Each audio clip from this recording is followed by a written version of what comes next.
अब वो रजो धर्म आ गया, रजस्वला धर्म आ गया, तो उस बीच में उसका नियम पूरा हुआ कि नहीं हुआ? उस बीच में वो 5-7 दिन जो स्नान के लिए नहीं गई, पूजन नहीं करी, तुलसी को जल नहीं चढ़ाया, शालिग्राम जी का पूजन या ठाकुर जी का श्रृंगार नहीं कर पाई, तुलसा महारानी का गीत नहीं गा पाई, तुलसी जी का दीप नहीं लगा पाई, तो उसको कार्तिक के महीने का, क्योंकि ये रजस्वला धर्म तो प्रत्येक महीने आना, नारी के लिए रजो धर्म तो हर महीने प्राप्त होना, तो हर महीने अगर रजो धर्म आना है तो कार्तिक महीने का फिर नियम पूरा कैसे हुआ? फिर नारी का नियम कैसे पूरा होगा? फिर नारी तो फिर नियम टूट गया, नियम टूट गया तो उसको कोई फल नहीं मिला। तो बहू ने अपने ससुर से कहा, एक साहूकार से, साहूकार की बहू ने कहा, ससुर जी मेरे मन के संशय को मिटा दो, मैं कार्तिक का स्नान करना चाहती हूँ, और उस कार्तिक के स्नान में सबसे बड़ी अगर विघ्नता आती है तो मेरे 7 दिन 5 दिन जो रजो धर्म के जाएंगे, वो रजो धर्म में मेरा नियम टूट जाएगा। उस नियम को पूरा कैसे किया जाए?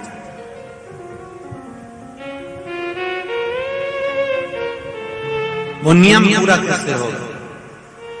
कार्तिक के महीने का स्नान करने वाले जरा ध्यान देंगे, चाहे वैशाख स्नान करें, चाहे माघ का स्नान करें, मेरी माताओं का रजो धर्म 7 दिन 1 महीने के अंदर आ ही जाता, और आया तो वो नियम टूटा।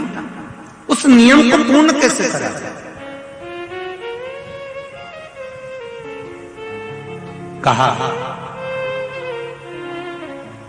साहूकार ने कहा कि बहू मैं इतना विद्वान तो नहीं हूं, ज्ञानी तो नहीं हूं, पर मैं मेरे गुरु से इस बात को स्मरण कर रहूंगा। अब बहू को कार्तिक का महीना आ रहा है, कार्तिक के महीने का उसको इंतजार था, वो इंतजार में बैठी है।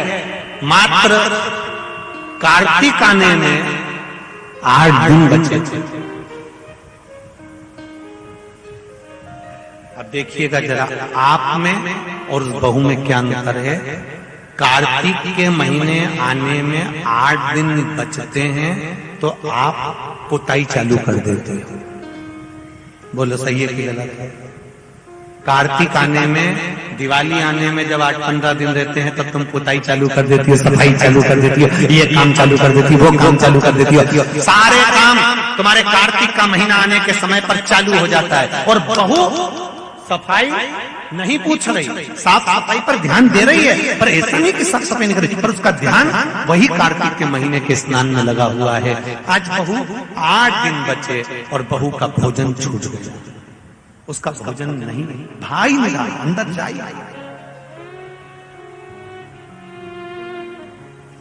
किसी चीज को पाने की जब तमन्ना होती है ना, तो खाना पीना छूट जाता है। ये नागेश्वर मंदिर महिला मंडल से पूछ लेना। बहू की नींद चली गई, उसको भोजन नहीं भागा, नींद गई, भोजन भाया, बड़ी दुखी। साहूकार को कोई मिला या ना मिला, इस बहू की आंख का अश्रु तुलसी के क्यारे के पास गिर गया। तुलसी के क्यारे के पास आंसू गिरा, अश्रु गिरा। महाराज अब बहू की आंख का अश्रु झलका, तुलसा महारानी की कुछ कृपा, देवर्षि नारद ने एक साधु का रूप धारण कर, साधु का रूप धारण करता देवर्षि नारद जिस मार्ग से साहूकार जा रहा था उसी मार्ग पर एक वृक्ष के नीचे जाकर बैठ गए। वृक्ष के नीचे बैठे और बैठते ही साहूकार ने देखा कि बहुत पहुंचे हुए बाबा लग रहे हैं, चंदन का तिलक लगा है, कंधे पर यज्ञ पवित्र पड़ा हुआ है, बड़ी बड़ी जटा जूट है, मुख पर कुछ तेज पुंज है, बड़ा प्रकाश दिख रहा है, रुद्राक्ष की गले में माला पड़ी हुई है, हाथ में तुलसी की माला धरी हुई है। और साहूकार ने जाकर हाथ जोड़कर निवेदन करा, बाबा जी, ओ बाबा जी, मेरे मन के संशय को मिटा दीजिए। बाबा जी ने पूछा क्या बात है बाबा? साहूकार जी बोले मेरे बहू के मन का संशय है। नारी जब कार्तिक के महीने का स्नान करती है, या माघ महीने का स्नान करती है, या वैशाख महीने का स्नान करती है, या चैत्र महीने का स्नान करती है, नारी जब पूर्ण एक महीने का स्नान करती है तो बीच में जो रजस्वला धर्म आ जाता है, नारी 5 दिन 7 दिन जो काम नहीं कर पाती है, वो रजो धर्म के समय पर, रजस्वला धर्म के समय पर उसका 1 महीने का नियम खंडित हो जाता है। तो वो खंडित हुआ नियम पूर्ण कैसे हो, उसका वर्णन आप मुझे बता दीजिए। वो नियम मुझे बता।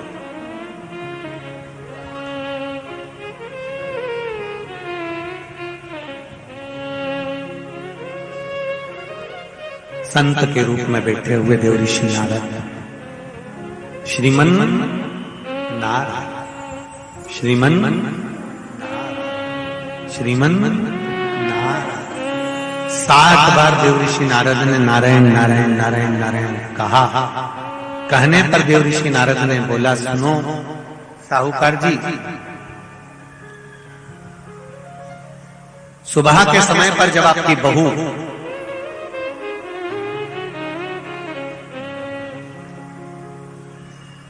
मंदिर की ओर जाए तो उसको इस मार्ग की ओर लेकर आना।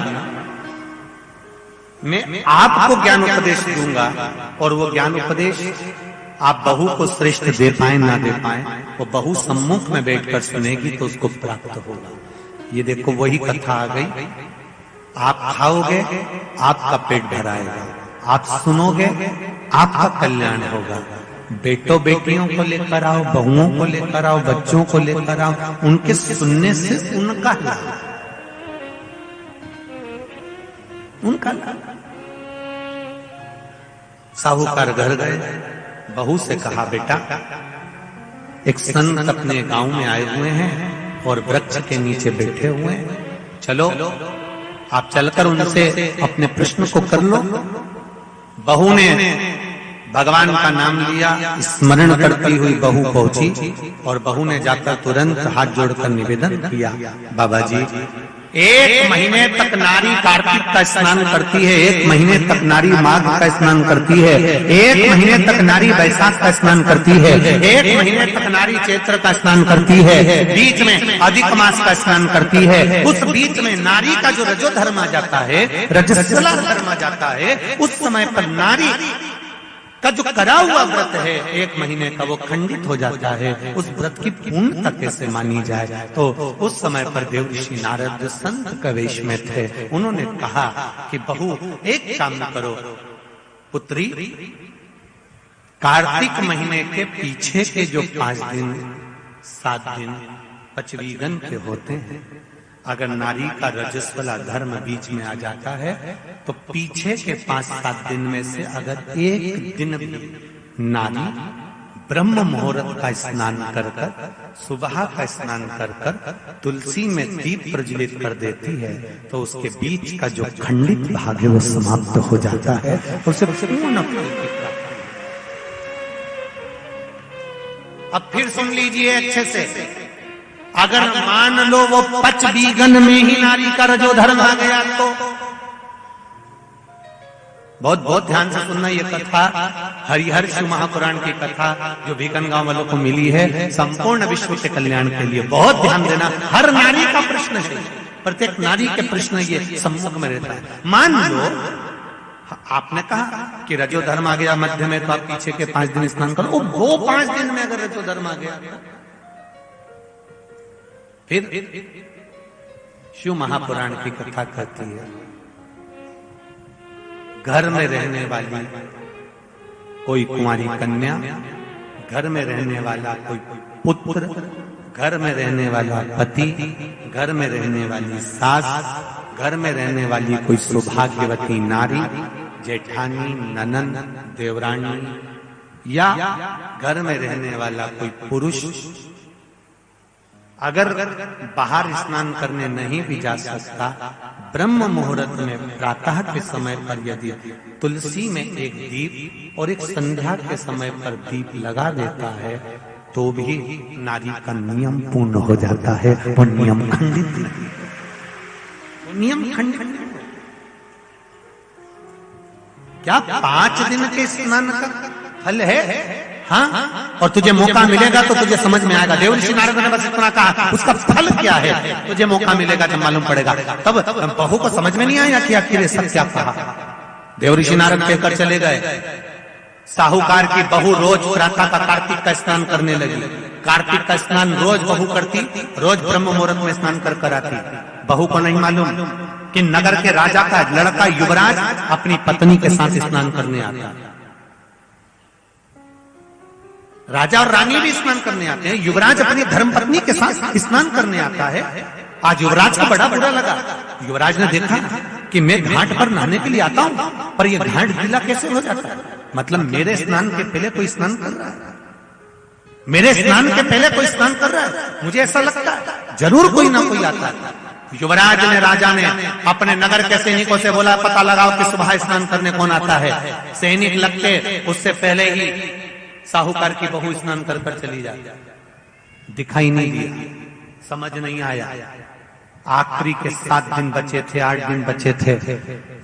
राजा के दूत ने फिर युवराज ने कहा, मुझे पता लगा कर बताओ फिर मेरे स्नान के पहले कौन स्नान करता है, घाट को गीला कौन कर देता है। क्रोध में आकर कहा, मालूम नहीं पड़ पाया। एक दिन रानी को, इस साहूकार की बहू को मालूम पड़ा कि युवराज मेरा पता कर रहा है, मेरा पीछा कर रहा है। तो बहू ने तुरंत सुबह जल्दी स्नान करा और भागी। भागते समय उसके गले की माला और पांव की एक मोजड़ी छूट गई। माला और मोजड़ी छूट गई। माला मोजड़ी छूटी, चली। राजा को वो माला मोजड़ी मिल गई। उसने मन में विचार करा, मोजड़ी इतनी सुंदर, माला इतनी सुंदर, तो जो इसको पहनती होगी वो कितनी सुंदर होगी। राजा ने अपने दूतों से कहा, जाओ, जिसकी ये मोजड़ी और माला है इतनी सुंदर है तो वह नारी कितनी सुंदर होगी, उसको 5 रात्रि मेरे पास में लेकर आ। उसको मैं 5 रात्रि अपने यहाँ रखूंगा। शब्द सुना, खबर पूरे गांव में लग गई। साहूकार की बहू के कानों में भी शब्द पहुंच गए। कार्तिक का महीना चल रहा था तो बहू ने भी कह दिया, मैं राजा के यहाँ पर 5 रात्रि रहने को तैयार हूं, पर शर्त मेरी एक है, ब्रह्म मुहूर्त का स्नान करते हुए अगर राजा मेरे को मुख देख लेगा तो मैं उसके यहाँ रह लूंगी। सुबह का कार्तिक का स्नान कर कर जब मैं निकल रही हूँ और राजा का पुत्र मुझे देख ले तो मैं रहने को तैयार हूँ, नहीं तो मैं नहीं रह सकती। राजा ने भी एक पक्षी, जो पाला हुआ पक्षी था, उस पक्षी को पेड़ पर बिठा दिया और कहा, जैसे ही रानी स्नान करने आए उसी समय पर तू बोल देना, मैं दौड़ कर आ जाऊंगा और इस रानी, इस साहूकारनी का दर्शन कर लूंगा। जब साहूकारनी सुबह के समय पर स्नान करने चली तो देहली पर द्वार को छोड़ते समय प्रणाम करते हुए कहती है, हमारे भारत की सभ्यता, भारत की भूमि की संस्कृति, पहले की माताएं जब मायके से ससुराल जाती थी या ससुराल से मायके आती थी तो जिस तांगे में, जिस गाड़ी में, जिस बस में, जिस टैक्सी में भी बैठती थी उसके भी पांव पड़ती थी, उसको भी प्रणाम करती थी। बोलो री जीजिए, सही है कि गलत? ये भारत की सभ्यता है, ये भारत का संस्कार है, ये भारत की भूमि की मर्यादा है। जिस भूमि पर से जा रही, ससुराल से मायके जाएगी तो जिस बस में जाती थी उसके पांव पड़ती थी, बैलगाड़ी में जाए, टांगा गाड़ी में जाए, घोड़ा गाड़ी में जाए, उसके पांव पड़ती थी। घर से निकलते समय प्रणाम कर कर जाती। उसने अपने द्वार को प्रणाम किया और द्वार प्रणाम कर कर जा रही है और कहती हुई जा रही है, हे तुलसा महारानी, हे गंगा मैया, हे दामोदर भगवान, ऐसी कृपा करना मैं स्नान कर कर जाऊं तो राजा के लड़का नींद में भरचक सो जाए, ऐसी कृपा कर देना। तोता बोलता रहा, राजा का लड़का सोता रहा। पहला दिन निकल गया। दूसरे दिन राजा के लड़के के मन में प्रश्न आया कि मैं तोते से पूछूं, क्यों रे तोता, क्या वो साहूकार की बहू नहीं आई थी? आई थी, स्नान करके गई, तो मैं जग नहीं पाया।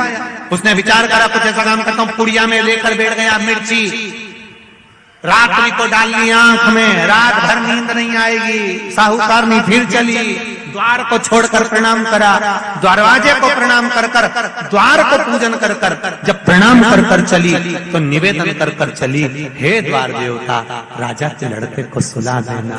तो ये स्कंद पुराण की बात शिव महापुराण में भी लिखी गई।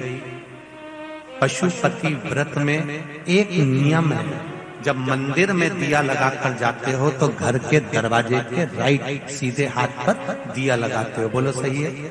सीधे हाथ पे दिया लगाने का महत्व क्यों है? क्योंकि हम मंदिर से चलकर जब आते हैं, अपने घर के सीधे हाथ की ओर जब दिया लगाते हैं तो भगवान से निवेदन करते हैं कि मेरा ये द्वार है और आपके भरोसे पर है, आपको संभालना है।